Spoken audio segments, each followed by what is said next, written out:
Things you didn't know about advertising as told by a creative producer in advertising. You absolutely do not need an advertising or marketing degree to work in advertising. In fact, the majority of people I know who work in this industry did not study marketing. This really is such a diverse field and it's so varied, especially if you're in a coastal city. You're going to find that the majority of people come from all walks of life, from all over the world, and a lot of the times they actually just kind of stumbled into advertising and marketing. That's not to say that this is the case for everyone. Obviously, there are people who very much knew that this is what they wanted to do and studied it to a T in university and then came in. Or there's also like the creative route, for example, where if you want to be an art director, a creative director, a copywriter, anything that has to do with more of like actually creating brand campaigns, that does require a little bit of more focused attention and like specific types of knowledge and background. And for that, a lot of people actually end up going to what we refer to as ad school. And ad school would be places like the Miami Ad School, for example, where you go and you take specific courses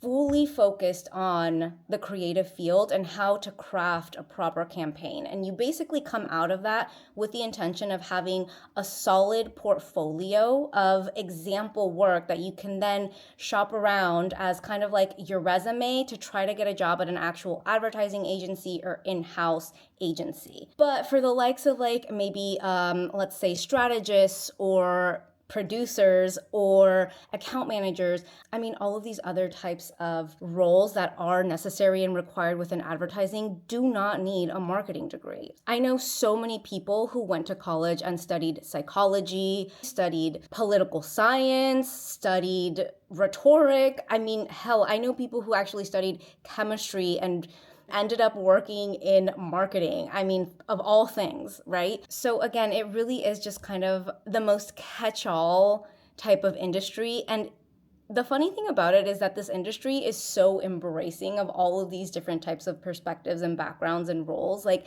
we actually want people who have a varied range of experiences because that's actually what ends up making and guiding and influencing much better work that then goes out into the world. And so if you're working with people who have a background in like a specific industry or product or just field in general that can speak to that from a level of professionalism that will help a brand craft better messaging, that's gold. That's worth its weight in gold. That is way more beneficial than someone who went to university for like 4 to let's say 8 years and got their BA or their master's in marketing, but can't even craft a fucking solid campaign and doesn't have that background or experience. My advice to you, if you are looking to get into marketing or advertising, is don't worry about your degree. Start just getting your foot in the door, like get internships into marketing and advertising agencies. See if this is actually a space or a field that you would want to get into. Really feel out what it would be to work day to day in a space like this. Because the one thing that I think people don't understand is that it is also a very intense, it can be a very intense industry. And I will get into that in another video. So if you want to learn more insights about advertising, specifically creative advertising, follow me for more. I'll drop a video every week.